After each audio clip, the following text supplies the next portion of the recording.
This meeting is being recorded. Welcome in, Three Guys Talking Ball podcast. It is that time of the week. It's Thursday, November 3rd, 2022. We have reached episode 48 already. So it's the Torrey Hunter edition. Is that a good enough pick for you, Ethan, this week?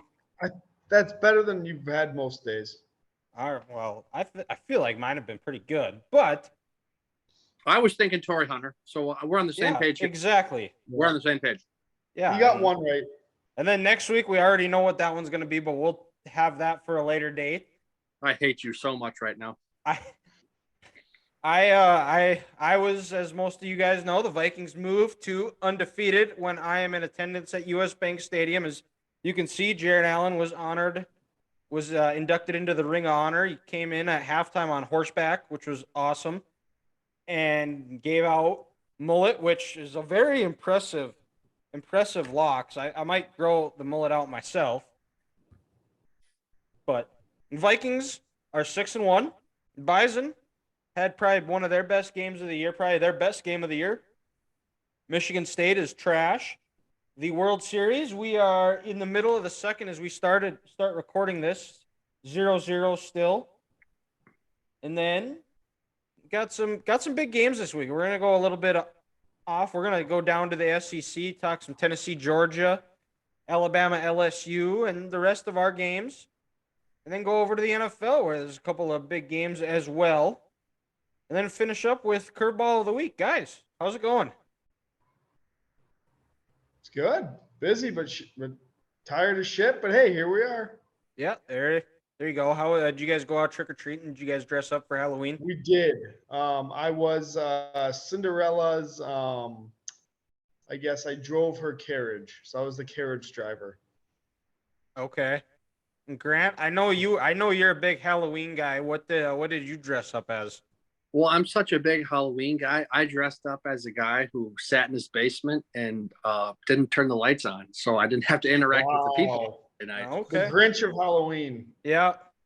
Well, I just couldn't stand with this dog that I live with. She would try to harm all these kids who came to the door just to ask for some candy, because as you guys would know, this dog is insane. So I took the choice of safety of for the community over being part of this holiday. So I was like, I'm gonna hunker down and watch this football game, and it looked like Halloween night there in Cleveland, because there was one team who looked like they weren't a pro team, but they were dressed and playing as one, as the Cincinnati Bengals. There. Yeah. Well, and what was your guys' best Halloween costumes you guys have ever dressed up as that you would say, if you had to rank them? Definitely my Michael Vick jersey, carrying around a stuffed animal dog. Oh, gee. Savage mode activated. Yes. Yeah. Grant? Yeah. I think the outfit I had the best or most success on was I dressed up as like an emergency room doctor. I had the scrubs on. That would be scary to have you operate on somebody. Yes. Absolutely. I don't trust myself to take care of myself when I have a headache, let alone taking care of someone else. But I think, I had the thing, I don't know what it's called, where they take your heartbeat. I actually had the mask on at the time before I knew what masks were. And I think I even had the covers over my shoes. Oh, so I was, wow. Head to toe, just had the doctor look going on there. And I remember I had a lot of success that year. How old were you when you did that? Older. I don't know, when do you stop trick-or-treating? When you're 11, 12, 13? Oh, okay. So right. the later age in life. Okay. Was that the last time you wore a Halloween costume? I feel like that is something that you haven't partook in since you were 12. Probably, because I really can't remember the last time, if there was a Halloween party or anything that was going on where I was like, oh, hey, I got to dress up and I got to do this. So probably that's safe to say. Okay. Yeah, I didn't get to this year because we were in the cities, but had some good ones. Last year, I was a 3-punch hole version of Jim from The Office. I remember seeing that one. That one was good. That one. And then the year before, I was Ricky Vaughn. Then I don't even think I did anything in 19. 18, I was Jim Harbaugh. Shocker. I don't know how you remember all this stuff. I have a good. I'm good at remembering pointless shit nobody cares about. Well, and That's it's like True. if copious amounts of partying and possible alcohol are involved, the grass is going to remember this stuff. yeah. I won't remember what all exactly happened, but You remember what you were wearing. yeah. And I didn't end up in jail, so it's a success. And also these last couple days, if you have your memories on Facebook, they'll pop up. So you're like, huh, Yeah. 4 years ago I did this. So it's not like he remembers it. It just popped up on his Facebook notification. He was like, oh yeah, I remember when I was dressed up like that. And we did X, Y, and Z. And it was not good, but you didn't end up in jail. So it's even better. 3 things that you can't do. Don't add to the population. Don't decrease to the population. Don't end up in jail. I've done all 3. That's all you can do. That actually sounds kind of like the perfect life motto to live by. It really is. I might need to get that put on a poster, on the body? put it on my wall. No, not on my body, but on my wall. So when I wake up every day, that's the first thing I see, and I'm just like, today's going to be a good day because if I do these 3 things. Yeah, it's a way to get through life. So, and we'll stay in Minneapolis. Like I said, I was at the game. Vikings 34, Cardinals 26. I might go as far to say I think this might have been the Vikings' most complete game they've played. I think this is probably on paper the best roster the Vikings have played. I mean, you look at that Cardinals roster. Kyler's a good player. DeAndre Hopkins, Rondale Moore, J.J. Watt on the defensive side, Isaiah Simmons on the defensive side. They have weapons. Zach Ertz. Was Buda Baker healthy on Sunday? He was. Yep. And there's some talent there. It's just that they're just so undisciplined, poorly coached. Kirk Cousins had a really good game. He probably had the slowest 20-yard run I have ever seen in person. And then Delvin Cook had a solid game, 20 carries, 111 yards, 1 touchdown, 5 catches, 30 yards. Madison was really good in the backfield. Zadarius Smith really looks like he's finding his stride with the team. 3 sacks. Three of the 4 team sacks. They were able to force 2 turnovers. And at the end of the day, they're 6-1. No, I think you're right about the most complete game. That was probably the best 60 minutes they played. They didn't get their ass kicked in the third quarter for the first time. I mean, they turned it over once. I didn't watch a ton of the third quarter, but it seemed they played better than they had the first 5 games, I guess. Yeah, and I mean, there were some lulls, but it never felt, even like when the Cardinals took that brief lead, it never felt like the Vikings were out of control in the game. And they had the crowd into it the entire time. It was loud. Those 2 interceptions were huge. And anytime the Cardinals punched back or delivered some punches, the Vikings punched back and answered.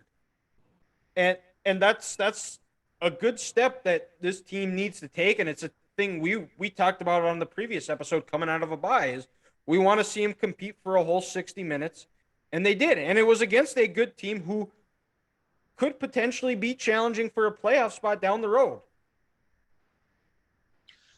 Well, and then Dylan, I think, like you said earlier, Zadarius had 3 sacks this past Sunday, and that was the one thing that we've all talked about before this season started. We were like, if Zadarius and Daniil can get going, this defense and this team will be scary. And I look at Zadarius' 2 most dominant games this year, both at home, week 1 against Green Bay and last week against Arizona. And after both of those games, not only people in Minnesota here, but the national media are sitting back like, wow, don't mess with this Vikings team. Like they look like a legit team that could make a decent run to the playoffs. So I can kind of hope that Zadarius can continue and Daniil can continue to stay healthy and attack the other team's quarterback, because it's fun to watch. And you know what? For him to have 3.5 sacks or 3 sacks, on the day that they put Jared Allen to the Ring of Honor, it's just fitting. And for him to do the lasso celebration, that place had to explode when he did that. And J.J. Watt did it as well, and he was greeted with a heavy of boos, 68,000 boos. I'm kind of I know it was Jared's day, but I am kind of surprised. I guess fans are fans, and fans are short for fanatic, and they probably thought he was making fun of Jared. But I would have thought that would have been cool. I was there. JJ grew up probably watching Jared. I'm guessing he was one of his idols. He wanted to be like him, and he's like, hey, what's Jared Allen Day, and if I get the sack, I'm gonna hit the lasso. I just think it's a cool celebration, and I wish more people would do it. Yeah, I don't think he meant any ill will. I think. Yeah, no, I think agree. I think it was. I think you're right where it was a tribute. Yeah. But I also think he knew that he was going to do a little bit of trolling too. But I think between Jared and JJ, knowing the competitors that they are, I think Jared tipped his cap to him for sure. Oh yeah, and you look at the all-time rankings. I think what is Jared around like 138, 136 career sacks? I mean, I don't think for a while it looked like JJ was going to break that, but I don't know. So here at the end of the day, in their careers, Jared, he still might have that last laugh in terms of total sacks. When JJ eventually retires here, I'm guessing in a couple of years. Well, and the other part that was crazy to me, because it felt like Jared played here for 15 years. He only played for the Vikings for 6 seasons. I know. It's weird. Like he realized he was only there from 2008 to 2013, but in his Hall of Fame career, you just think of him as a 10-year vet and a stalwart of this Vikings team, for 10, 12 years. Yeah, and he was such a huge success to those teams that where they made the playoffs 4 of the 6 years probably? It has to be close, I would think. It was it would have been 4. Okay, and they had in 2009 where the championship where the Saints cheated, and it was obviously would have loved to get a Super Bowl to Minnesota, but he's not in the Hall of Fame yet. He's definitely going to get there. Very cool. And he also retired a Viking as well. He signed a 1-day contract. Well, and also, kind of the last year in 2011 when the Vikings were 3-13, he had 22 sacks, and there was a point in that last game where he was almost he had the opportunity to get 23 and break Strahan's record. And in a year where it was a lost year, but he had excitement and a reason for fans to tune in because they're like, when are we going to witness NFL history? Is he going to get to 23? And he was the reason also for the famous Dan Orlovsky running out of the back of the end zone. Yep. Because he had Jared hot on his trail, and he said, oh, I don't want this cowboy to get me. So he just decided to run 2 yards out of the end zone like a complete buffoon that Dan Orlovsky is. Yeah, he forced, because it was one of the trivia questions on the Jumbotron. I think it was he forced 4 safeties in his Vikings career. No kidding. Pretty sure, yeah, I think the year before, I think it was Aaron Rodgers' first year starting. I want to say he had 2 in that Vikings-Packers game at the Metrodome. And then must have had another one at and then he had the Dan Orlovsky one, and then he had one against the Cardinals. Okay. So, there you go. And then also the infamous Thursday night fight against Donald Penn. Yeah. I just, even to this day, watching those highlights, I get a little goosebumps watching that. Because I can't imagine how loud the Metrodome was after he took Josh Freeman down after his little dust-up with Donald Penn there. Yeah. No kidding. R.I.P. to the Metrodome. I do kind of miss that place. But we'll keep things moving here. We'll go down over to the college ranks. We won't discuss really the Dallas game. I didn't get to watch it all. They dominated 49-29. But actually, let's go back to the Vikings a little bit, because I think the Vikings made a huge move and an upgrade when they traded for TJ Hawkinson yesterday, got from the Lions, got just traded a second-round pick for him. And this big news too. It's an addition by subtraction, because Irv Smith is out right now. I think they said for 8 to 10 weeks because of a high ankle sprain. But it is a huge upgrade with TJ Hawkinson, because you're getting a better pass catcher and a better run blocker as well.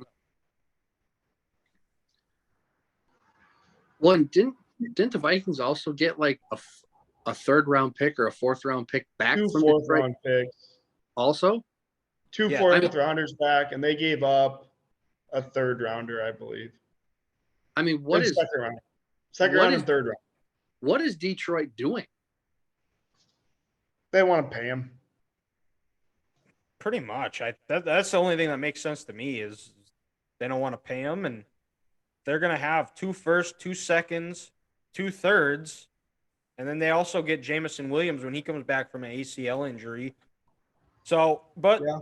we also have to realize it is the Lions, so they will 1,000% screw it up. Yeah. Well, and they probably screwed it up this year when they took Jameson Williams. They should have taken another defensive player. And then now, all of a sudden, their secondary coach / pass game coordinator is going to got canned. And it's like, what about Aaron Glenn? What about the guy calling the defense? Or does he get a pass because he's Dan Campbell's buddy and people loved him on Hard Knocks? True. Yeah. You also hear that a lot within the coaching realm of the NFL is most of these coaches, they just hire their buddies. They don't actually do a lot of their homework and think who's going to be really good at coaching this particular position. That's like, oh, I coached with this guy when I was a receivers coach. He was an analyst. He seemed really good. I'll give him a call, see if he wants to move up in his career. And it seems like that's how a lot of those jobs go. But even like guys, like we said earlier in the year, this Detroit defense is, as a roster, is still not that good. I mean, nothing against Aiden Hutchinson, but it's hard to rush a passer as a rookie, as a 21-year-old. You know, he had the one nice half against the Commanders. He had a good game against Dallas too. And Dallas, but besides that, it's tough. I mean, so I think they probably, instead of taking Jameson, to circle back where I started from, they should have taken another defensive player like Jermaine Johnson in New York. Why not take 2 pass rushers when you know your secondary is shit? Yeah. But because they're the Lions. They're the Lions. That's Lions. why. They mess things up. Yes. And we'll go down to the college.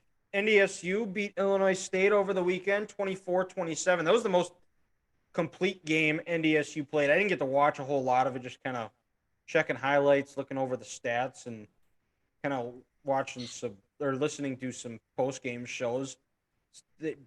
NDSU extended their streak to 38 straight wins off of a bye week. Biggest improvement that I've seen, and you've heard most NDSU media talking heads have talked about, is they only had 2 missed tackles this game. They held Illinois State to 76 yards rushing. And offensively, they just kind of took what Illinois State gave them. Illinois State always has a really tough defense. So there wasn't going to be a lot of explosive plays, but they managed the game well. And the receivers looked the part again, and building off some of their strong performances, and hopefully they can keep building off that. But there wasn't a whole lot. 24-7, you can't complain about a win like that over a team that was playing really well as of late, and got a cupcake coming up, and then after that they've got 2 big ones. So that's about all NDSU for this episode for 24-7 Illinois over Illinois State. So complete game. Are they still ranked second? No, they're like, I thought they were fourth, I think, right now. Their Big Sky still has some teams to play. They've got to sort some things out. So I wouldn't be shocked if they get up to 2. South Dakota State's got Illinois State this week. So that did South Dakota State, did they beat North Dakota a couple weeks ago? Yeah, they shit stomped them. Yeah, they did. Gotcha. UND was up 21-7, and then South Dakota State scored 28 unanswered, and that was about it. But yeah, so after, I think, they've got South Dakota State's got UNI this week, and I think Illinois State next week. So a couple of tough ones, and then their last week of the season is about they're off. They don't play anybody, so they'll be going 3 weeks without playing a game, unless they were to lose these last two and play themselves out. But I still think even if they were to lose these next two, I think they'd be good enough to hang on to one of the lower seeds of like a 7 or 8. But we'll see. And go over to, you guys want to discuss any of your games? Grant, you were able to salvage a beer even though you had to sweat it out. Oh my God, I was getting nervous there. Oh boy. I'm not gonna. I was. There's 6-7 minutes left in the game, and I was up comfortably, and I'm just like, all right, hold on, boys, pump the brakes now. Here, we don't need to score. I've had this beard on and off for the last 3 years now, and I don't want to see what I look like without it. So can we just be comfortable? Like, hell, let's even start taking knees, like what LSU did against Ole Miss when they played them. And like, I think it was like 2011. Let's just take some knees, rub it in Pat Fitzgerald's face that your team sucks this year. Let Grant keep his beard, and life will be good. they got to win. They're feeling better. The sky's not falling for at least another 7 days. But I was getting a little nervous there. I'm not gonna lie. What was final score of that game? It was like 33-13, I think, something like that. 33-14. Yeah, 13. Yep. Okay. And Petrus played his best game of the year by far.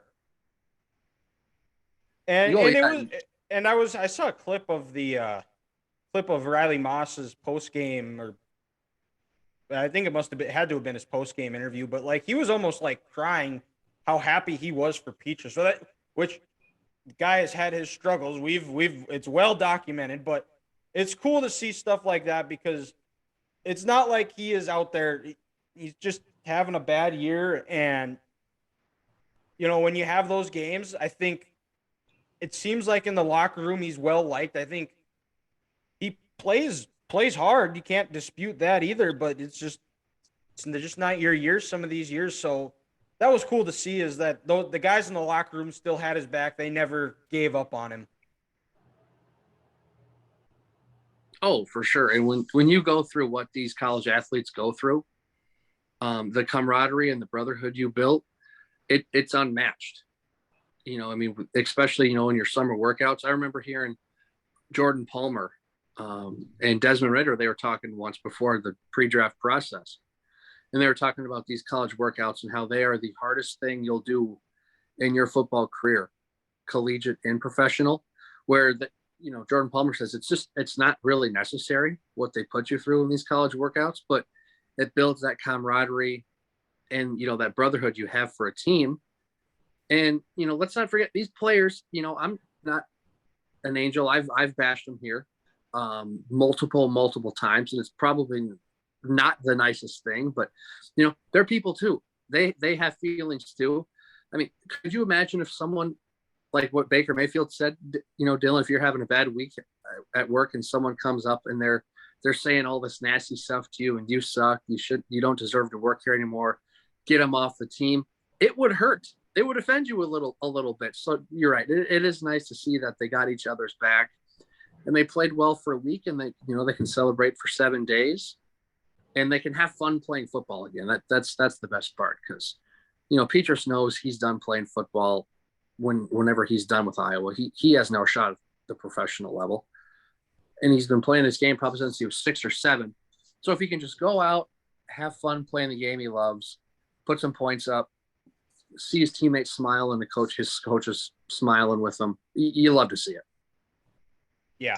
Grant, I will say, I actually do exactly what you just said about telling people they suck at their job and stuff, because I do fire people. So it's honestly kind of enjoying a very joyful moment when you actually do that. Well, but it's when that's your job, though. That's what you're supposed to do. But if you're just sitting back doing anything else, and someone comes up, boo, you suck, you're worthless, get off the team. How are they paying you? I'd be like, damn, that kind of hurts a little bit. You asshole. Yeah, it's like who let you be a dick in front of me right now? Yeah, and I think it's more of an indictment of Brian Ferentz. We'll choose to make this more of an indictment of Brian Ferentz than Spencer Petras, because Oh, absolutely. that guy deserves to be booed. And people do show up to his job and boo him, and he still hasn't gotten any better. So yeah, and at the end of the day, I'm not gonna, Spencer. He's been bad. He's been ugly, and he's just, let's be honest, he's not a Big Ten quarterback. But at some point, your coaches have to stop putting you in these situations where you're not successful each week, and then they make you get up on the mic and talk to the media and just get, ripped apart by these savages in the media, when your coaches sit back and don't do anything about it. So yeah, you're absolutely right, Dylan. It's a Brian Ferentz problem, and I'll never have anything nice to say about him. He needs to get the hell out of town. So yeah, still fire Brian Ferentz, because let's also not kid ourselves. Last week's performance was against FCS Midwest. Northwestern's awful. They haven't won a game in America in over a calendar year. oh wow, yeah, yes, you're right. You're they right. haven't won a game in America in You're over right. a calendar year, and they beat the fighting Scott Frost, which anyone could do. I think Lincoln West women's volleyball team could have beaten Nebraska football under Scott Frost. But let's not say everything's all rainbows and unicorns in Iowa City, because Northwestern's not that good. But for 24 hours and for a week, you'll take a win, because these guys, they do put in a lot of work and they love the game. Yeah, for sure. And we'll go over to Minnesota, back to the state of Minnesota. Ethan, you don't have a bag over your head? No, I do not. You guys They did took not care of lose. Rutgers. Yeah, Iowa beat the FCS of the Midwest. We beat the FCS of the East. So, it goes very well together. I don't know. I was just glad the defense played better. I think Tanner Morgan still sucks. I don't think the offense trusts him at all. But they ran it 42 times or something like that with Mo. And even before the game, Flex said yesterday in his radio show that he told Mo he was going to get 40 carries. So I think that kind of tells you everything you need to know about them trusting Tanner Morgan at this point. Now, Ethan, at what point do you go to the young man who played against Penn State, maybe see what you have for next year? I wish they would, but it's not Fleck. He just won't do it. I don't know why, but I mean, Tanner wasn't bad. He was 16 to 21, like 180 yards or something like that. And I guess that's the formula with him. Yeah. And only let him throw the ball like 20 drops. times. Yeah. Yeah. But even then, it was nothing. It was all like nothing big, like no explosive plays in like the actual passing game, which is the issue. Very safe. Yes, definition of it. Like they need to like actually start making these chunk plays. You can't do like 5, 10. You need like a 20, a 30. Like you need those big plays to win games. Now, here's my question is, let's say a couple weeks from now, and I'll throw Iowa in this conversation too. Both Minnesota and Iowa are eliminated from the Big Ten West contention. Yeah. All right. They're not winning it. At what point do both of these coaches' staff sit back and say, these guys they're not our guy next year. We should go to this see what we have on this younger roster. So what happened this year at the quarterback play doesn't happen again. Or both of these coaching staffs loyal to a fault? I think Fleck for sure is. He won't bench Tanner unless he's hurt. Gotcha.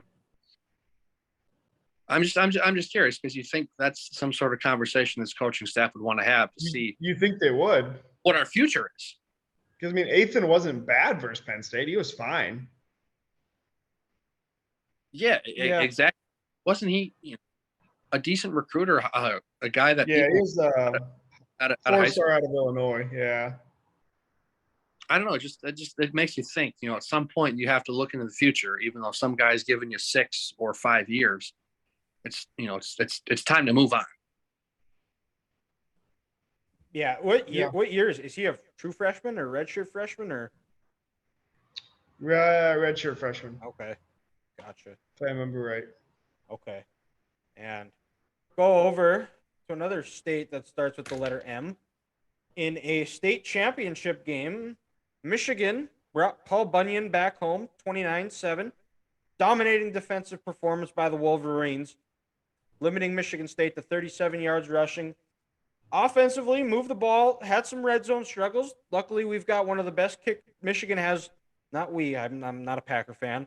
Michigan has one of the best kickers in the country in Jake Moody. Dylan, can I say something real quick? Yeah. Single week, you correct yourself when you're talking about Michigan. You always say we. Oh, no, I don't play for Michigan. We. Oh, I'm not on the team. We. Oh, hey, I'm not a Packer fan, which was great, by the way. But why not just roll with the we? Like I said earlier in the show, fans are short for fanatics. I'm not going to stoop to a Packer fan level, and the Packers are dead. They are dead. Have you watched that team play? They're dead, Grant. I'm not stooping to that level, okay? I am not a Packer fan. It is Michigan. It is not we. I don't play for the team. I didn't even go to the school. I got into an argument with this chick at a bar who had Michigan State stuff on. I told her she had 2 high school diplomas. She flipped me off and walked away. It was awesome. You're not a Packer fan, yes, because you don't own stake in the University of Michigan. No. But it's also not work at the local dairy for creamer for $45,000 a year. You're better than them people. So you can say we, because you are better than Packer fans. You don't live in that cheese hellhole known as Wisconsin. I don't, but, again, I don't want to stoop to that level. I don't want to stoop down to the Michigan State, the Green Bay levels, which the only thing that Michigan State put up all game was after the game when they decided to gang up on 2 Michigan players in the tunnel and assault them. When they jump them in the tunnel. Yeah. It was an embarrassment. It's just an indictment of the program, which Coach Tucker basically allows, and probably if there was no video to it or there was not the backlash that there was, he wouldn't suspend him. They weren't going to suspend the guy the instigator of it, because he was one of the best players on the defense. And then when more video came out and more outrage, he decided to suspend him. It's a trash program. He's a trash coach. He got paid $95 million to suck. And it sucks that we have to talk about that when Michigan completely dominated the game, which we will. Blake Corum continues his Heisman candidacy and Heisman campaign, I should say. J.J. McCarthy keeps rolling along. I would like to see some better improvement out of the red zone, but in a rivalry of this magnitude, and there were some 4th and shorts that Michigan could have gone for, but I think Jim Harbaugh looked at the other side and said, we can beat this team with field goals. Their offense is nothing. The only offense I think Michigan State has is just throwing the ball up to having their receivers run go routes and just throwing the ball up in the air and hoping really they what come I down said, with it. like beginning of the year. Yes, exactly. and it works when you have Kenneth Walker, but they don't have Kenneth Walker. And it was Michigan got out of there with a win. Hopefully Jamon Green is able to recover. It sounds like he's still in concussion protocol. But I'm sure, and there's been people talking about how the tunnel's the problem. The tunnel's been there since the stadium was built. There's been thousands of games played in that stadium, and there hasn't been issues like that where the other team is assaulting. And most of the time after games, you see most Michigan players and players from the other team chatting about the game. Even when it was Michigan, Ohio State, or 2 weeks ago when Penn State was throwing Uncrustables, after the game, it was cordial. They were talking after the game. There were pictures of it. But Dylan, do you think that it will get to a point where after the game they will like physically separate the team? They'll let one team go in first, and then they'll let one team go in after that, so this doesn't happen again? Do you think we'll to that point where they kind of block it off and they're like, no, we can't risk this? One team goes in and the other team follows that afterwards? Maybe, but I mean, most of the time you're shaking hands with guys that, in the Big Ten, there's a lot of guys that played high school with each other or against each other in the same state. And for the most part, you don't see that type of stuff. It's one of the first times that's ever happened. There was Ohio State last year and then Penn State this year. There was jawing, but there was never where it got physical or anything like that. It's just guys need to control their tempers and their anger and can't let words hurt their feelings where they want to go hurt somebody. I think that's what it comes down to is people need to act mature and grow up. Makes sense. But yeah, your point, it took away kind of the luster of the game because, you know, in my eyes right now, Michigan's one of the best 4 teams in college football. And if the season ended today, they'd be playing for a national championship. But the only thing people can be talking about is this player getting jumped in the tunnel. And, you know, we're taking away from the hard work that these kids put out on that field on Saturday night.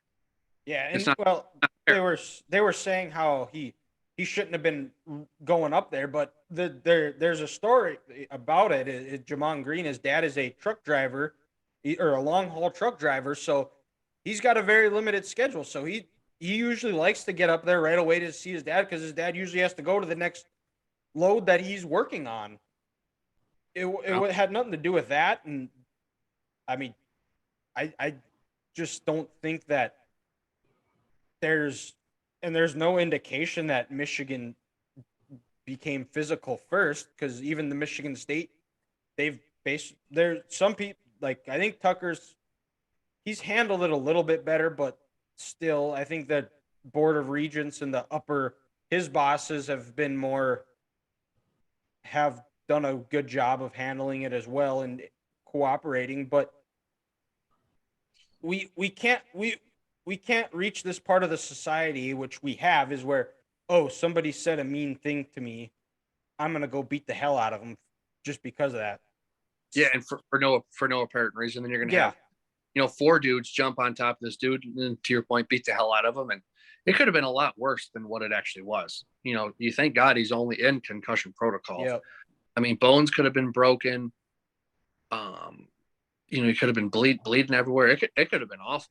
Well, and then there was one other player that was hurt. He's got like a deviated septum or something with, I think it was deviated septum or like a broken nose or something like that. But yeah, people just need to grow up and be intelligent. But that's enough talk about it. We'll go down over to baseball. We are currently in the top of the 4th with 1 out in the World Series. That the Phillies are up 2-1. Game 3 was Tuesday night. Bryce Harper is still good at baseball. Team hit 5 home runs last night. That was their only way of getting runs. I think it went to the 7th inning until the Phillies had runners in scoring position. And they still won 5-0 or 7-0. That's just incredible. But talk about modern day baseball, man. Philadelphia put that on display last night with that just the home run derby that they put off in Citizens Bank Ballpark. Yeah, enough. Bryce Harper comes up, his first at bat at home, first pitch, no doubter home run, and place went absolutely nuts. Philly is a tremendous sports town. They're just kind of the sports capital of the world right now. I hate to admit it, but you know, your football team's 7-0, your baseball team's in the World Series. We don't have to discuss the Sixers. Sixers, they suck. Yeah, there's not many good teams in Detroit right now. But this I'm not. And then Ranger Suarez pitched 5 shutout innings. I was surprised they pulled him because I don't think he was at a lot of pitches. I thought they would let him go a little bit longer. He was dominating. And then they, you know, try to keep that bullpen a little fresher, but they pulled him. Bullpen preserved the shutout. And now it puts the Astros in some familiar territory where they have their backs against the wall. They are down 2-1 in the series, and they have to win tonight, or this series I think is over. I think they might be able to win Game 5 in Philly, but it's still going to be tough to win 2 games, and it's going to come down to which bullpen's going to be fresher. And right now, I think I like the Phillies a little bit more. I'm actually shocked how awful Houston's hitting has been, to be honest. Really no strategy whatsoever at the plate. They're just up there swinging, it seems like, outside of Kyle Tucker, who just, no, he flew out again. But no one's hit it hard. I've watched the last, like, no, not 15 innings, but probably 10 innings or so. I bet you I could count on one hand how many balls they've hit 95 plus miles an hour. Like, they cannot square these pitches up to save their life. Where you look at the Phillies, last night, everything was hit 100 plus miles an hour. Like, it was just insane. Guys, is it just one of those where, the Phillies are they're hot and it feels like their time, and maybe Houston, they've been one of the best teams in baseball year round, 105 wins in the regular season, back-to-back World Series appearances, haven't lost their last two. Is it am I crazy enough to think that is there some sort of pressure building up on this Astros team and they're just crumbling right now? Well, I think what it is playing like themselves. I think what possibly could be is because Dodger Stadium, the fans are known to come late, leave early, where the teams they are playing in the World Series now, those fans are there. The stadium is filled 25 to a half hour before the game starts, and the places they've played in the Battery in Atlanta, Nationals Park, and now Citizens Bank Park in Philly, the places are absolutely electric and go nuts, where I think it's hard for the Astros to hear the trash cans. Oh, you bring up a good point. I knew you were going there. You bring up a good point. That's a never forget moment, those cheaters down there in Houston. But what's weird is remember their World Series against the Nationals? The road team won every game in that series. Yeah. That's one I can't wrap my head around. But also, guys, maybe kind of compared to like a different team, but in the 2019 when the St. Louis Blues won the Stanley Cup, they fired Mike Yeo in January, and that time they were the worst team in the NHL. Well, this past May, the Phillies were one of the worst teams in baseball. They fired Joe Girardi, and they get a new manager and their new skipper. And it almost seems like it's just been a breath of fresh air. So I'm almost, kind of seeing these comparisons, between these two teams where it's like they have that coaching / manager change in the middle of the season, and their superstar players start playing like superstars. And now all of a sudden, nobody can beat this team. Well, and Bryce missed like 50 games from June to July with a broken thumb too, I believe. Yeah, it was right around there probably. And the other part too is like you look and Joe, I saw this on an interview Joe Girardi did. Maybe he's just, you can chalk this up as sour grapes, but I think he does have he brings up some good points. Is when they fired him, they were in the teeth of their schedule in May when they were playing the Dodgers, they were playing the Mets, they were playing the Mariners, all teams that made the playoffs. The Mariners won 100 games. They were playing the Phillies. Yeah, they were playing they were playing some tough games, just kind of a low part, and it happens. And like I said, you could chalk it up as sour grapes or whatever. But even if Joe Girardi wasn't fired, maybe they're still playing in the World Series. Who knows? But yeah, Grant, you're right though. They've played a lot. They've played a heck of a lot better since he was let go. So maybe that is something. Maybe the message just wasn't getting through, and that could be too. So we'll see what happens. It's middle of the fourth now. Hopefully we can keep this series going. I don't want to see a 5-game series. The bad part about this series is they started it like awful times. They should have started it not on a Friday, Saturday, and then if they play game 6, game 7, it's going to be Saturday, Sunday. It'll be Saturday, Sunday, competing with college football and the NFL. So the baseball, again, can't get out of their own way. But like I said, we've got college baseball, NFL to talk. You mean college football? College football. What did I say? College baseball? Yes, you sure college did. Baseball. Oh, Omaha's right. Wise out. Omaha, baby. And yeah, we will switch. I said we got college football this weekend, which we'll move to. got some big games in the SEC, guys.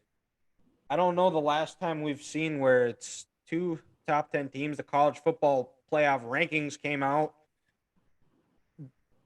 Well, whatever. It's early. It'll play itself out. Seems like they're doing a little bit of positioning to boost the SEC teams' resumes. LSU comes in at 10, who they play Alabama this week, and LSU is a little bit of a fun fact. Friday on a Thursday here is LSU is looking for their first win at home against Bama since when? You guys know this? Since when? Yeah, the last time LSU won at home against Alabama. I'm going to say 2000. I'm going to say Nick Saban was their head coach. I'm going to go 2004. Okay, you said 2004, Grant. Ethan, what did you say? 2000? 2000. 2010. Really? Yep. No. Yep. That was the year. That was Greg McElroy's senior year. Alabama went like 8-4. That was their last win at home. Alabama's a 13.5-point favorite. It is a night game in LSU. So LSU will always have a shot. The game's on ESPN.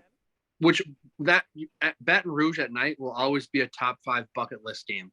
Yes. Yeah. I don't Absolutely. know if I'd make it out alive, but it's top 5 game to go to without question. Marty Smith tells an incredible story about this game. I don't remember. I think it was in 2018 when LSU and Alabama were playing, and he was doing a segment for game day, and game day was getting ready to start. And this LSU fan looks like he was still drunk from the night before, holding the bottle of Jack, goes up to him, offers Marty a sip, and he's like, "No, I got to do a TV segment." Well, welcome to Death Valley, brother, and just chugs a bottle of whiskey at 5 a.m. At that point, I think I would just be happy to make it alive to the game. Oh, you know for a fact that guy by about 2:30 passed out in the back of his truck and slept in the back of that pickup for about 36 straight hours. Oh yeah, for sure. And we'll get into the game here, but I think obviously crowd's going to be electric. It's going to be an incredible atmosphere. Alabama has struggled on the road as of late, losing to Tennessee. Should have probably lost to Texas. And then if just not that typical Nick Saban team you're used to seeing, I think their inability to consistently run the ball is what's really been hindering them in these road games. And I think a key for them is they got to be able to run the ball. They don't need to go run for 300 yards, but they need to be effective running it. They need to be able to move the sticks, stay ahead of the sticks, 2nd and 5, 2nd and 4, where they keep that playbook for Bill O'Brien, keep that play sheet big. And then on the defensive side, I think the biggest thing is just keeping Jaden Daniels in the pocket, because when he's most dangerous and when he has his most success is when he's able to break loose, scramble, get out of the pocket, and throw the ball on the run. That's where he has his most success. I think if Alabama's able to do that, I think that gives them a shot to win.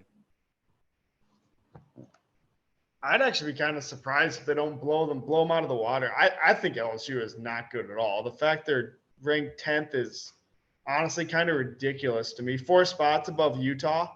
It's just to boost the SEC resume. I know. It's just a joke. Like, they're not even relatively close to a top 10 team. Who have they beat all year? Auburn? They barely beat Auburn on the road. Their big win was they beat Ole Miss by like 25 points. Which was close in the fourth quarter. 11, which yeah, but then and Ole Miss isn't even good either. That was a game, that Ole Miss LSU game, and I think if that game is played at Ole Miss, I think Ole Miss wins by 25. Yeah. Well, yeah, and let's not, LSU, they had that awful game against Florida State. They barely beat Auburn. They only beat Florida by 10 points. This is, you said, it's just bias, and it's a big name brand. And the college football committee knows, this college football season has been below average. We've had one really great game, and besides that, it's been kind of meh. So they want to try to create buzz. And how do you create buzz? Top 10 matchup in Baton Rouge. With Herbie and Fowler on the call. Herbie and Fowler on the call. Nighttime in Tiger Stadium. They're going to be singing Garth Brooks before. The people are going to be drinking. There might be a million pounds of crawfish in that stadium, and I hope there is. It's Saban against his old team, and Nick loves nothing more than going into that stadium and just beating the shit out of those Tigers. His former team. His former team. So this is just a way for them to try to boost up and get people excited about college football here in November. But I'm with Ethan. I don't think LSU is that good. I think Alabama has listened, in the words of Nick Saban, to the rat poison this year. Everyone said, including all three of us, said how great they were, and they were going to be the undisputed national championships. They were going to roll through this year, and they've struggled. But a big thing for Alabama is last week, former LSU Tiger cornerback Eli Ricks, he finally got on the field, and he was dominant against Mississippi State. I think he had 4 pass breakups, an interception, brought some energy to that secondary, which they needed after Tennessee torched them this year. Arkansas made that game somewhat close, almost losing to Texas. That defense, I think, needed a spark because Will Anderson and Dallas Turner aren't bringing the constant pressure like I thought they would this year. Also teams might be, trying to get the ball out quicker and triple team and will. But this Alabama secondary was a sieve against Tennessee, and having Eli Ricks last week finally play was something big. And I'm looking for a big revenge game from him, because as soon as Jaden Daniels turns that ball over a couple of times, he kind of snowballs. And then Alabama could take advantage of this and, beat the Tigers by 20 in that stadium again. Yeah. Well, Alabama hasn't been what we're accustomed to seeing them either, especially on the defensive side. I mean, you don't see them give up 52 points to a team. I don't know the last time you see that. They haven't, and I think that's what will give them. I think LSU will be able to move the ball against them. It's just they got to be able to get touchdowns, because Bryce Young's going to ball. We all know that, and we'll see what happens.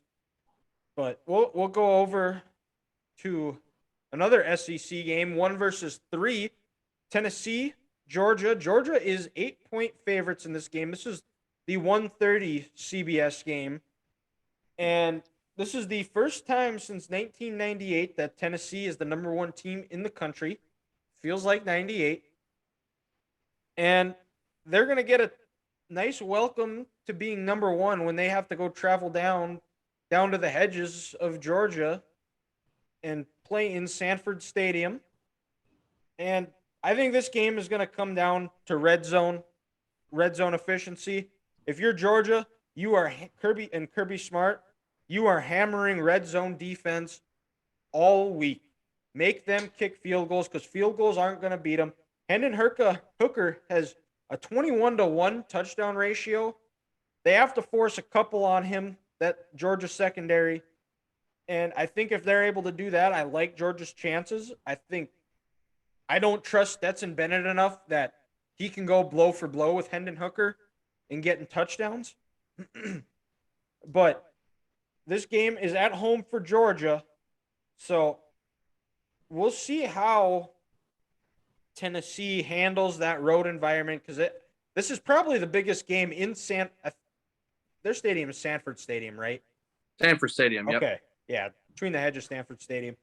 This is probably the biggest game since Notre Dame came there in the 2019 year. So this crowd is going to be crazy, and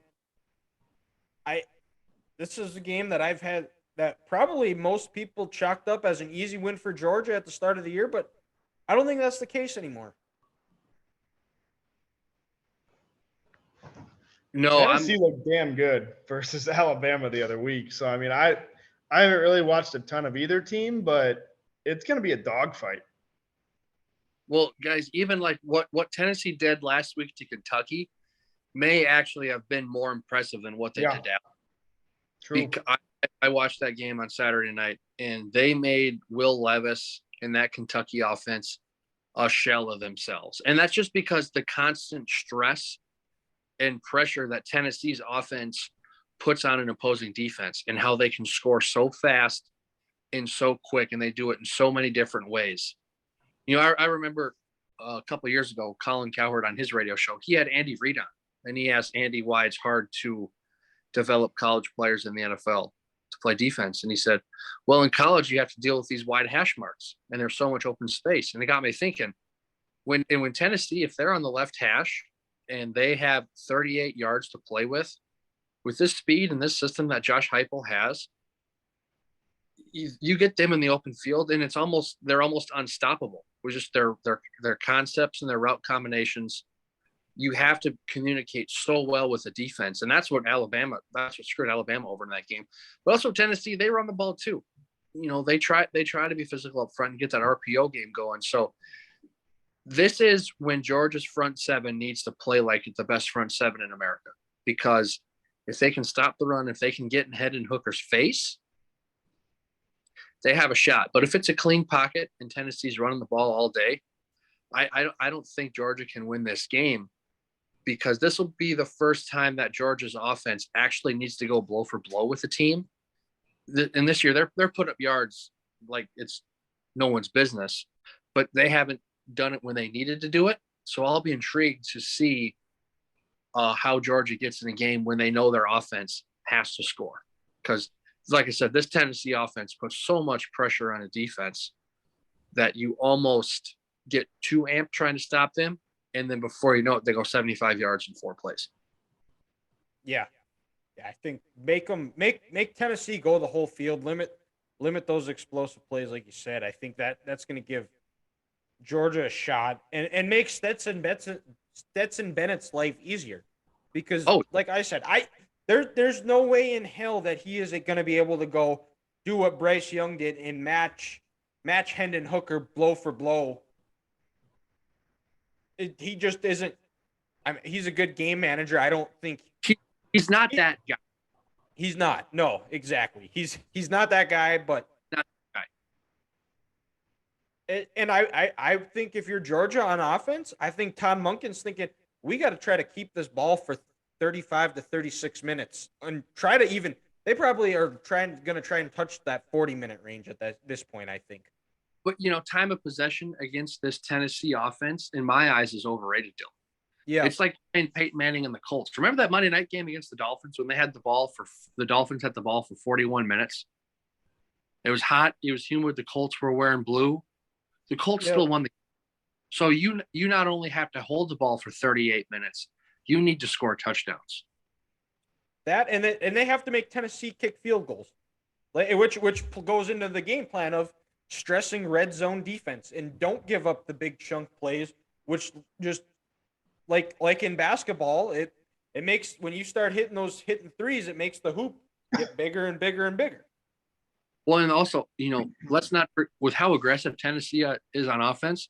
This Georgia defense needs to know a first down stop at 2nd and 9. Guess what? It's actually now 1st and 10, because if Tennessee gets anywhere within 4th and 3 or closer, they're going to go for it. Yep. So just because you got a nice stop on 1st down, that doesn't mean anything. You got to get a stop on 1st down and 2nd down, because if it's 4th and 3 or closer, Josh Heupel's going for it, and he's going to go fast. He's not going to substitute, and you're going to be exhausted, and you're not going to be able to communicate, and you're going to look like that Alabama secondary pulling a Daniel Sorensen and letting them go 50 yards past you. For sure. Well, the other part too is for that Georgia defense is they have to win 1st and 2nd down, and shrink that play sheet for Josh Heupel to where they only have so many. Because if Tennessee can consistently win on 1st and 2nd down and they have the entire play sheet, good luck. Well, and also I think Georgia, for their offensive sakes, they're going to have to get a couple chunk plays out of Bo Bowers. Yep. Yeah, that's another one. He's a kind of player where he can dominate this game. He's kind of a college version of Travis Kelce. I mean, what this guy can do as a true sophomore is just incredible. and they need some chunk plays out of him and these other receivers themselves, because you can have the ball for 9, 10, 11, 13 plays, but give me some touchdowns. Yep. I mean, and if I'm Georgia's offense, I'm almost doing like what Sean McDermott did in that playoff game last year. I'm going for it on fourth down, and I might go for 2 early, just because you're going to need every single point possible in this game to beat Texas. Yeah. Going to be an exciting game. 1:30 on CBS Mountain Time. Go down to the FCS, excuse me, where NDSU plays Western Illinois at 12 Mountain Time. That game is on ESPN Plus only, since it's the Missouri Valley game of the week. A 6-2 team versus 0-8. They do these before the season starts, so I think there's a couple of other. If you have to ask me, obviously SDSU UNI is probably the Missouri Valley game of the week, but like I said, Western Illinois 0-8. NDSU needs to go do what they should have done against Indiana State. Is they need to go in and give this Western Illinois team a full lobotomy, put them out of their misery, give Western Illinois the charity of them understanding that we don't belong anywhere near the field, the same field as NDSU does. And NDSU, they have to come with some energy because it is Western Illinois. There's going to be more people, and in North Dakota, it is the state semis. There's going to be more people at probably the 9-man state semis this week than there will be at this Western NDSU game. So bring their own energy, give them a full lobotomy, just go in and then knock their dicks off. That's what this game is about. NDSU going into this game, this should be their goal. Going into halftime, be up 42 rip. It should be a 21-0 game at the end of the first quarter. And in the second quarter, it should be 21 rip. 42-0 at halftime. They don't belong on the field with us. Let's get our confidence going into November for the big time, big boy football when we try to win a national championship. This really shouldn't be close. They should almost try to embarrass these guys just so the rest of the FCS knows who the king is, and we're coming back in November to try to win a title here. Yeah, and exactly, and hopefully they're not looking ahead because they got a big one next week against Southern Illinois. But and is Dylan, is that the Dakota Marker game next week?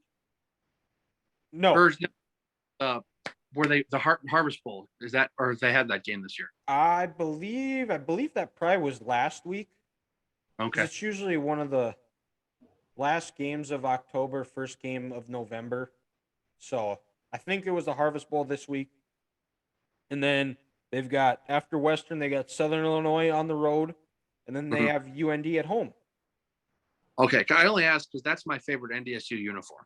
Yes. I love that uniform so much. They haven't, I don't know if they've worn the Harvest helmets this year yet. So, all right, looks like Ethan had to leave us, so it's just Grant and I rounding out the show here. So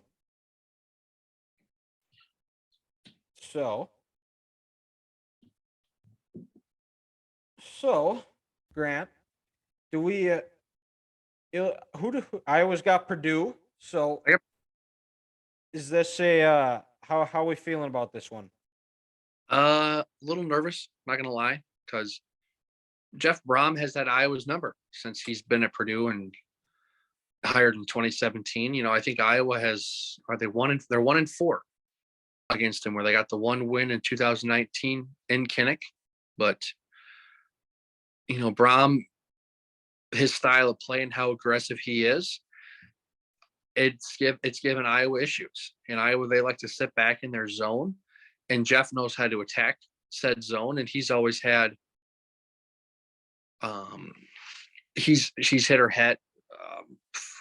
He has Iowa's zone figured out, and he's able to move the ball, and he's aggressive, and he puts a lot of pressure on this Iowa offense to match him blow for blow. Luckily, David Bell is not playing.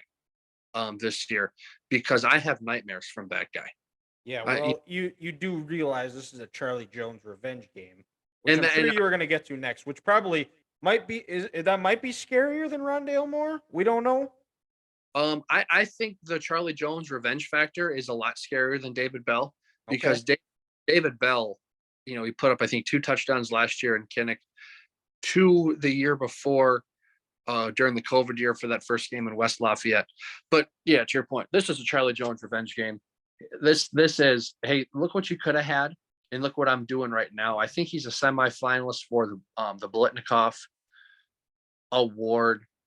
And the fact that he didn't even get a scholarship offer from Iowa when he left the University of Buffalo, he had to walk on at Iowa and then earn his stripes, and then still not get the attention that he had when Iowa saw what he was as a returner in the punting game, and they just never got him this ball on offense. So Charlie Jones is going to be pissed off. He's going to be excited, but then also in return, this Iowa secondary, they're going to be excited, and they're going to be ready to roll too, because they know it's a Charlie Jones revenge game.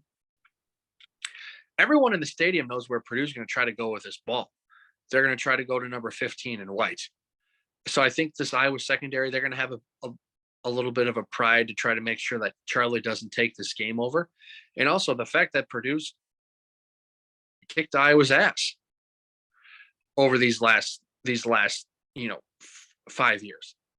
They're going to try to do it again, and they're going to try to eliminate the Hawks from the season. Because if Iowa goes 4-5 after this game, you can pretty much, officially put a fork in them and say they're cooked.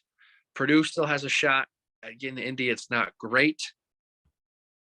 And then also, but what Iowa has to do is they have to make O'Connell throw the ball and get some turnovers off him. Because when he's had a clean pocket this year and he doesn't have any turnovers, Purdue wins a lot of games. But when he gets a little aggressive, he has a fumble, he has an interception or two, bad things happen. And that's what Iowa has to do to win this game. They got to turn Purdue over, I think, at least twice. And then also they have to continue with the offensive line continuity in the running game that they had last week. Because that was the biggest takeaway from the Northwestern game, is they were able to run the ball and establish themselves at the line of scrimmage. And when they're able to do that, they're able to run the offense that they run. And if they can't do that this week, if they can't turn Purdue over, it could be another ugly game when Iowa and Purdue play for the Hawks. Yeah, well, and that game's at 10 o'clock on FS1, so bright and early for you. But Yep. Yeah, you're right. I think I'm sure Iowa will play that zone, have a cover over Charlie Jones, make sure they know where he is at all times. Mm-hmm. And it's a place that Iowa, and they're going on the road, and it's a place they haven't played very well either. Where I believe they've lost their last 2 games they've played there. I believe they lost there the first game of the year in 2020, and then in 2018 they lost as well. Correct. In 2020 it was the David Bell show. In 2018 it was the Rondale Moore show. And hopefully this year, like we said, it's not the Charlie Jones show. Yeah, and Purdue's a 3.5-point favorite. So That's it. Yeah. I think they're only getting 3.5 at home.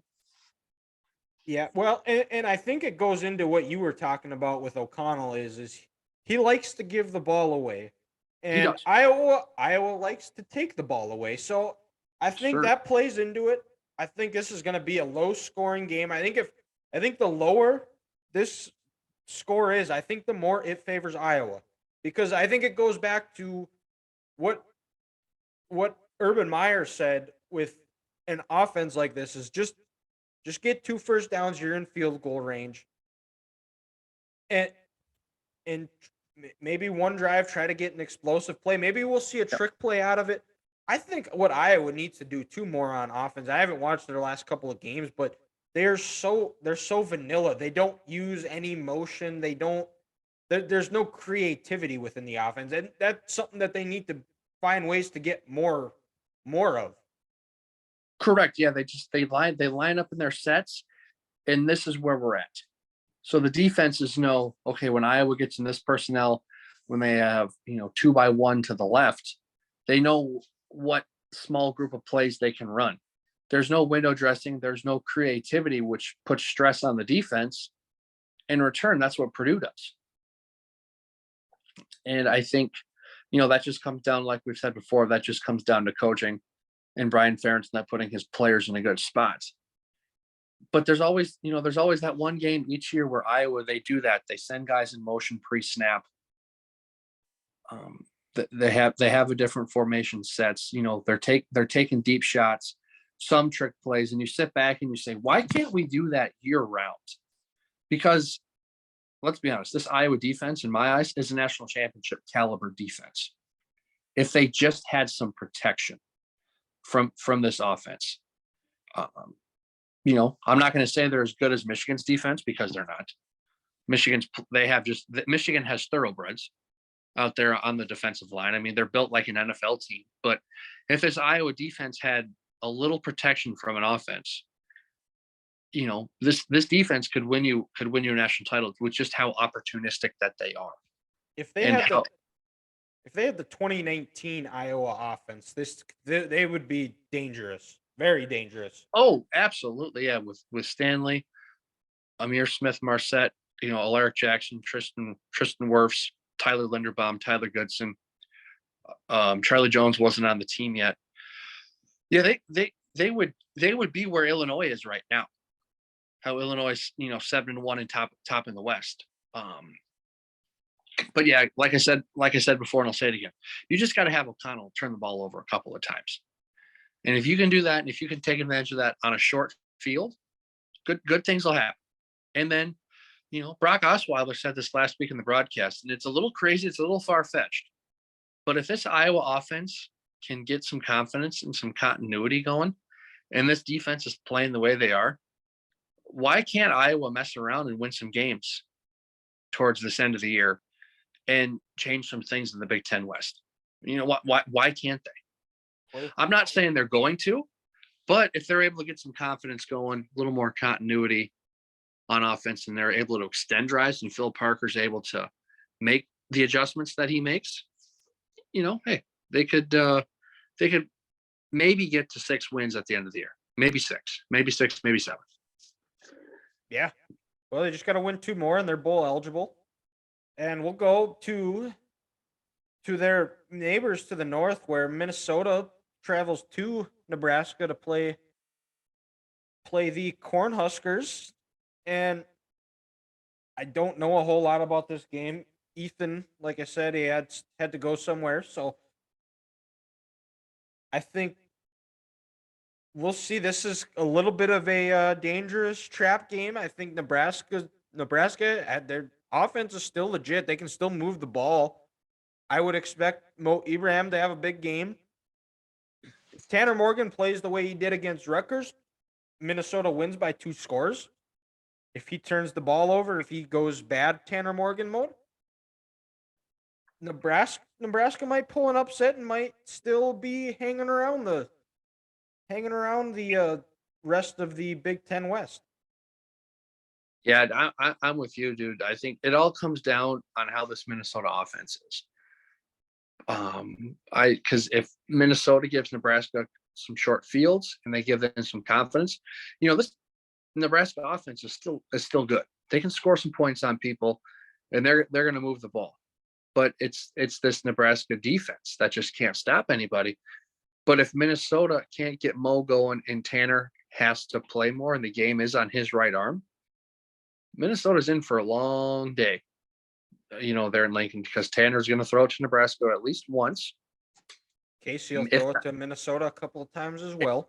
If not twice, both quarterbacks will. And then who can get a stop or in a big turnover when they need to? That's going to be big in this game, because both offenses, Nebraska's offense can score some points, and they can go up and down this field. And like what you said about that Georgia-Tennessee game, is Minnesota's defense going to make Nebraska kick field goals, or are they going to let them score touchdowns? That'll be the big part in this game. Yeah, and this is a ESPN 2 at 10 game. Minnesota is I believe I just saw it as a 16-point favorite. Okay. On the road. And Nebraska they're going to be looking to avenge, because they did not play well last week at home against Illinois, where they lost 26-9. So this is just kind of just gets you some weird. It's going to be one of those weird Big Ten ESPN2 games where who knows what's going to happen. Well, and to your point, Dylan, the Gophers' first loss this year was ESPN2 at 10. 12 Eastern, 10 o'clock at home against Purdue. One of those weird games where something you just don't know what's going to happen. Beth Mullins might be on the call. Beth Mullins might not be on the call. But these weird 11 o'clock games, you just don't know what to do because the fans are still a little full from breakfast. The players might still be a little tired, maybe hungover from the day before. If you're a Texas A&M player, you're going to be high in the locker room. We don't know. And it'll be interesting to see because if the Gophers somehow lose this game, going into next year, do they have much hope or much faith in this coaching staff and this roster? I don't know because it's so senior led. So this is a big game. And then also for Nebraska, the season's already a wash and it's lost without Frost, but can you at least salvage something a little bit and fight towards the end? We'll see. Yep. And we'll go to the last game of the Big Ten slate. Michigan plays Rutgers, 5:30 on Big Ten Network. And the 5:30 Mountain, and that's Michigan's a 26-point favorite. And Houston has decided to blow the doors open on the Phillies. Looks like we're going to have a 2-2 game here if this score holds. I don't know, Grant, if you're following it out at all. But right now it is in the top of the fifth. It is the Astros have scored 5 runs this inning. And they had the bases loaded, no out. And right now it's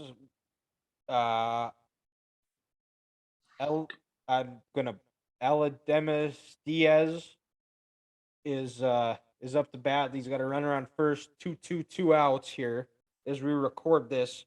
But it looks like we're going to have a 2-2 series. So the series is going to be going back to Houston.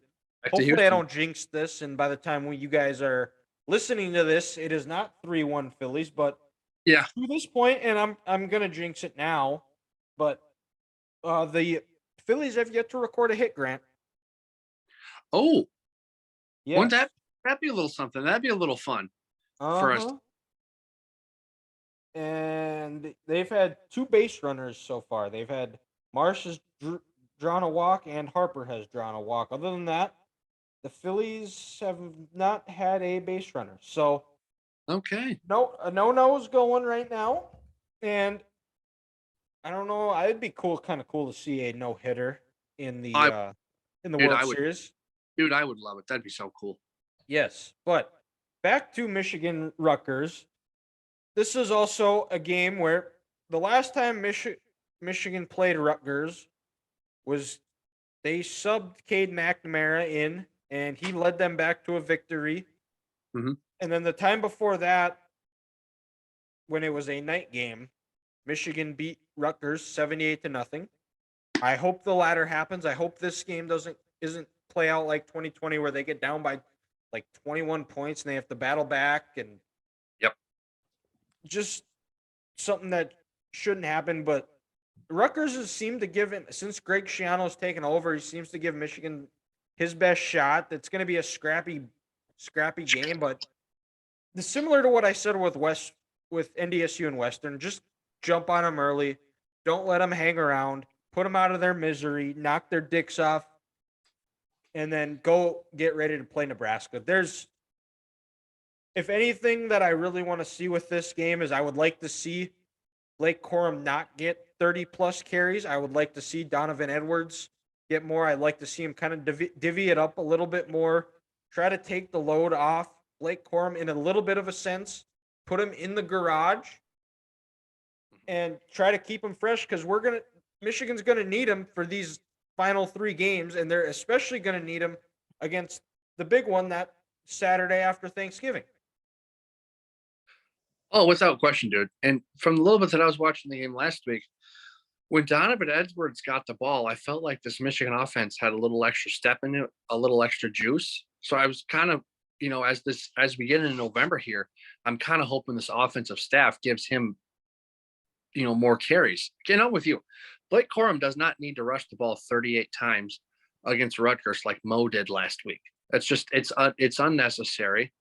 It's wear and tear that he doesn't need, and you need to save him. You need to save him for the home stretch. Because also you got Nebraska the week after, then you got to play a scrappy Illinois team with a good defense, and then the big one. Ooh, So and Illinois, just to backtrack a little bit, is probably going to be playing in Indy this year. exactly, And two times, possibly in 3 weeks. Yep. And like you said with Donovan Edwards, he's a weapon out of the back, catching the ball out of the backfield. I think that's kind of where you see that explosion. But they have another running back that's a freshman, and I think they might they've talked about wanting to get him on the field more. So hopefully Michigan jumps on him early, takes care of it, and the running back's name is CJ Stokes. If they're able to get him 10 to 15 carries a game, get those reps up, try to limit Corum's carries to 15 to 20 and less if you can. But, it's college football. And Michigan is Michigan. You're going to get their best shot because Rutgers is fighting for a bowl spot. So we'll see what happens. And I'd like to see them improve their red zone efficiency. So and there's things to work on. Yeah, that's the one thing. If you're a Michigan fan, and you're this Michigan team where you sit back and you say, all right, we can beat Michigan State, we can beat Penn State, and we can beat Rutgers with field goals. But when you get into the last 2 weeks in November, and if you're playing in January, that's not acceptable. And you need to start getting this red zone offense clicking now. So when you play those big games, you feel confident and you go, hey, remember when we ran this against Rutgers and it worked on this 3rd and goal from the 7? Let's go back to that concept. So then you have ideas, and you're not searching for ideas when you play those big games against that team from Ohio, and then also in a Big Ten title game. Yeah. Let's get the offense rolling now, where you can say, hey, remember this concept? Let's go back to that. So you're not searching for one the week of that game.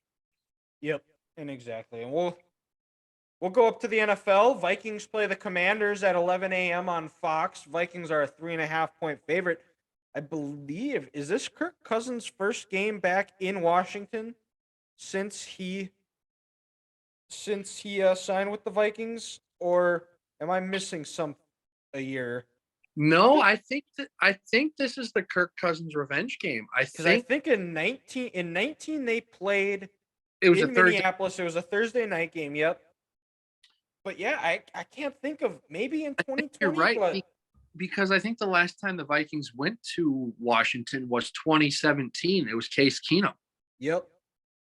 So I think you're right. I think this is old Kirky Bear's first time back in technically Landover, Maryland, since he left after that 2017 season.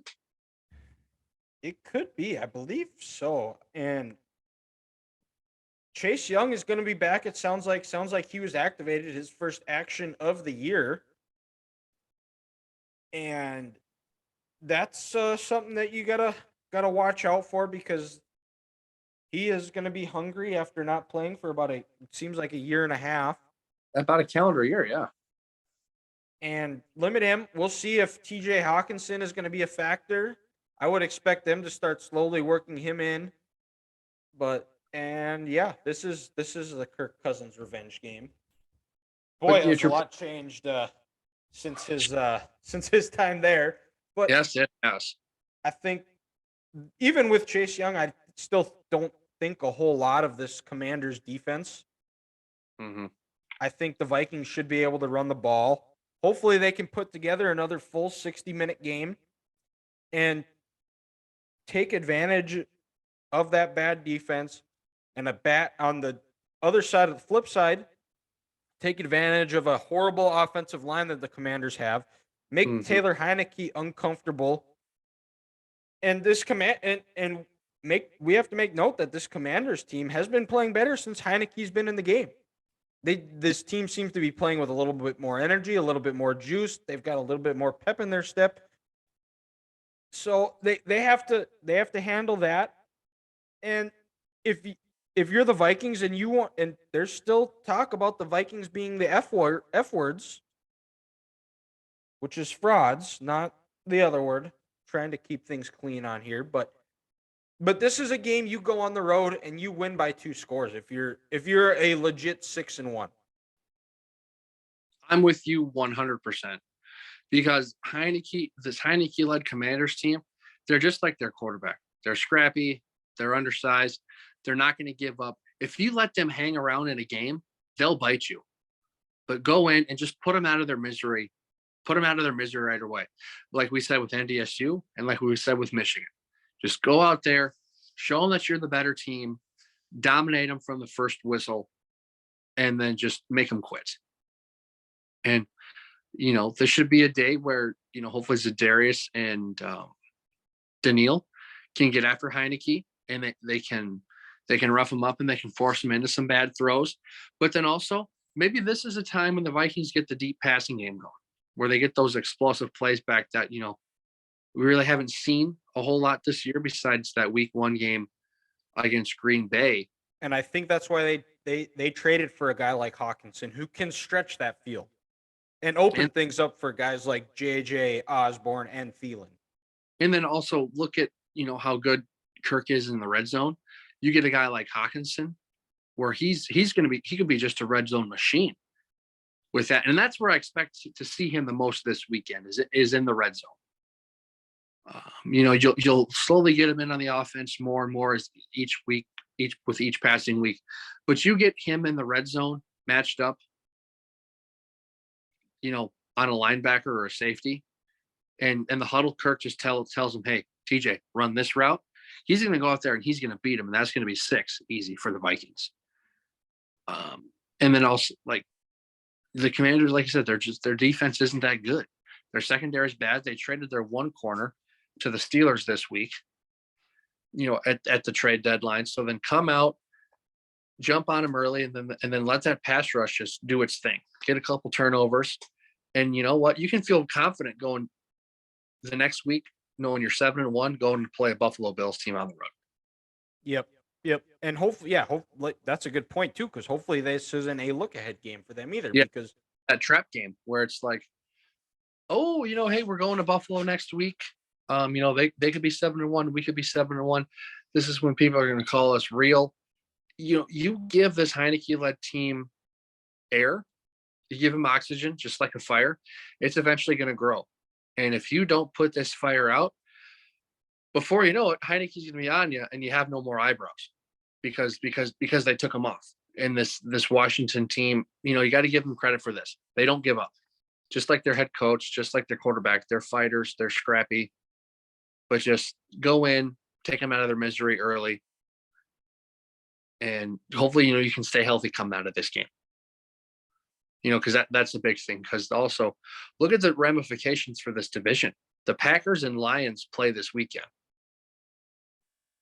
I'm not going to count the Packers out yet, but it seems to be a lost year. It's a lost year for the Lions.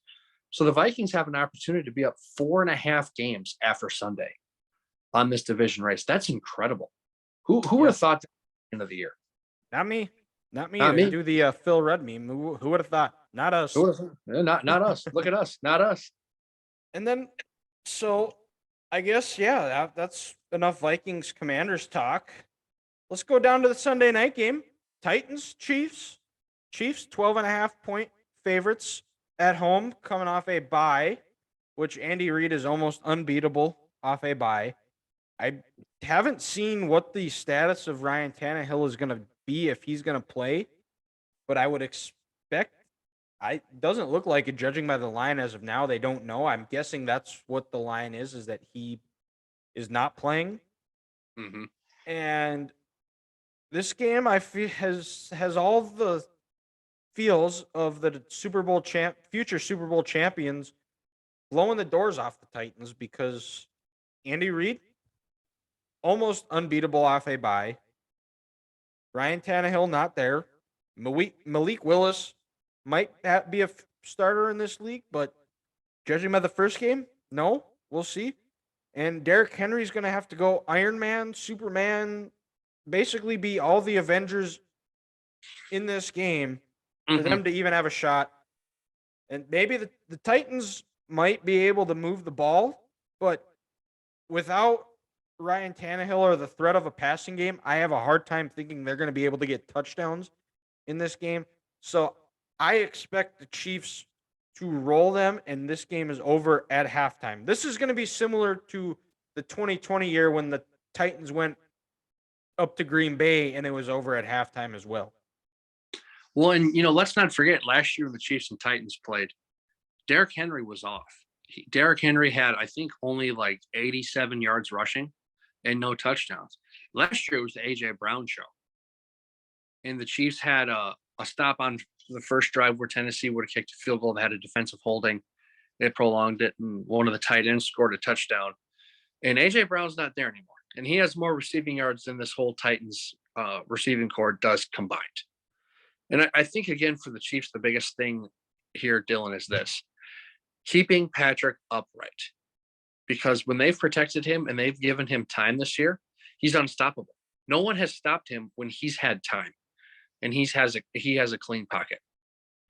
And to your point, with Andy Reid coming off a bye, he's going to have 2 weeks to dissect this Titans defense, know what they do well, know what they don't do well, and know what route concepts and combinations to run against said coverages. So as long as the big boys up front can give Patrick time, Patrick and Andy are going to have answers to everything that Tennessee has to offer. If they try to shut Travis down in this look, well, guess what? We're going to McCole.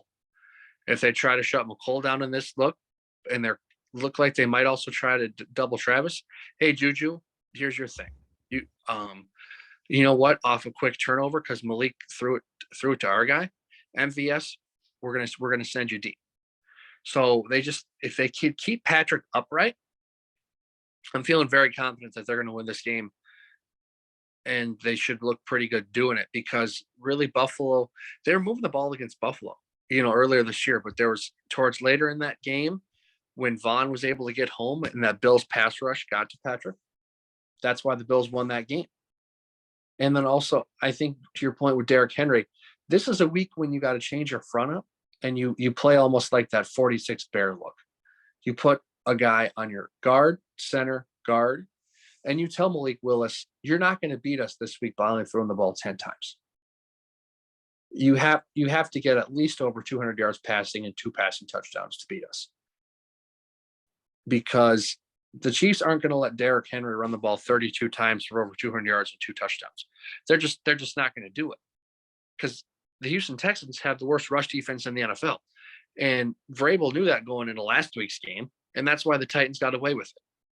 So keep Patrick upright, and then make Malik Willis play quarterback in the NFL. And I think good things should happen for this Chiefs team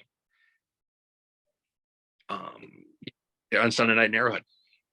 Yeah, and looking at it right now, it is Tannehill. He was limited in practice today, as was Derrick Henry.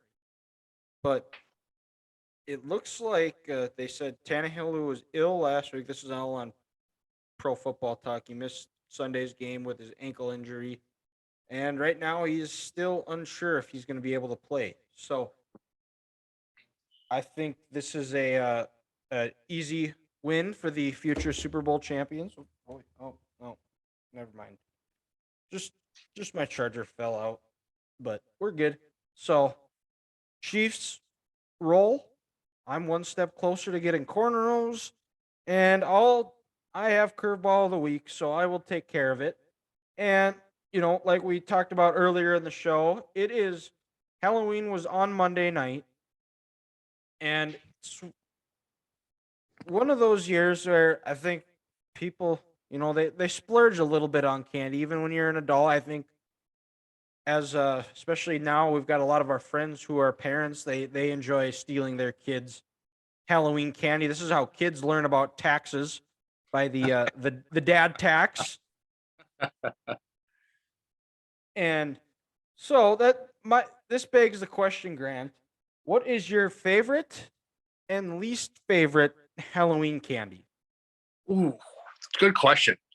Good question, because we actually talked about this at work this last week. And for my favorites, dude, I gotta split it between two because it's not a 1A and a 1B, it's a 1A and a 1A. And so the first 1A is the Reese's Cup. Great choice. My favorite candy of all time. Nothing can beat it. Literally, what's better than chocolate and peanut butter? I'll give you some time. You're not going to come up with a whole lot. And then the fact that they put it together, it's just fantastic. And it always reminds me, Dylan, of that Family Guy cutaway when Seth MacFarlane made up how that officer created the Reese's Cup. It was Officer Reese's. He, came to a scene, two cars collided. It's Seth MacFarlane. That's all I'll say from there. It's it's fantastic. So Reese's Cup, you can't beat it. I mean, I could have like 17 king size Reese's Cups in front of me where there's 4 in a thing, and I'll smash all 17 in one setting. And I might not feel good. I might have too much sugar in my system, and I might, have to end up throwing all this stuff up. But guess what? If I had 17 Reese's, king size cups in front of me again, guess what? I'm going to eat them all. And then the other one, Snickers. I just, the caramel, the peanuts, it's just, Snickers are just fantastic. And it is true. You're not yourself when you're hungry. And if you're ever hungry, get yourself a Snickers. You'll be feeling right in no time. Yes. But candy, the one I dislike the most, that's a good one. But I don't, for some never have been, a Three Musketeers guy. Okay. I don't know what's is that. It's not nougat, but whatever it is in the middle there, it's a weird texture to it. I don't like it. I just feel like you could have chocolate with a lot better combination than whatever they came up with that Three Musketeers bar with that. So that, it's just, please stop giving your kids giving out Three Musketeers bars to your friends. It's just, it's not good. Yeah. I don't hate them. I just don't eat them very often. Mm-hmm. But, I'm with you, Grant. The Reese's. And I think the most underrated candy bar, and I'm glad that's finally getting the respect it deserves because they now have mini ones, are the Reese's Fast Breaks. Oh, dude, as a kid, I loved those, the Reese's Fast Break bars. Oh, yes, my and God. now they come out with little ones. Oh, Fun size ones. It's awesome. Dude, that just made my day. Uh-huh. So I think since you took pretty much both of mine, I'll go with the Reese's Fast Break as a new one. Yep. And then my second one, I think I gotta go with the peanut M&Ms. I think. Oh yeah, dude. I like them better than the original. I don't mind the original, but I like, for some reason, just something about peanut M&Ms having nuts in my mouth. It's just enjoyable. Well, who can blame? No, exactly. Who can blame? And the least favorite candy is by far and away, and if there's anybody that likes it, you should question your loyalty and friendship to them, is candy corn. Just absolute trash. Just the worst candy ever. It's terrible. Corn is a vegetable, and that's how it should be. It should be in your burrito bowl at Chipotle. It should be on the cob. It should be popped, creamed. It should not be a candy. I'm with you, dude. Candy corn is an absolute abomination, and this is how I feel about it. Men who eat candy corn probably pee sitting down. Let's call a spade a spade. And then also, if you want to have candy corn, at least put it on your table at Thanksgiving, and everyone there can avoid it and nobody eats it, because we all universally know that candy corn is just trash. Exactly. I think that's a good way to end it. If you're a guy and you eat candy corn, you definitely pee sitting down. That's a good way to end it, Grant. So thank you guys for listening. Check us out on all of our social media platforms: Facebook, Twitter, TikTok, Instagram, all that good stuff. YouTube, go subscribe to our YouTube channel. We'll be posting the shorter segments of the show on Friday. That's all we got. Thank you guys for listening. We'll talk to you next week.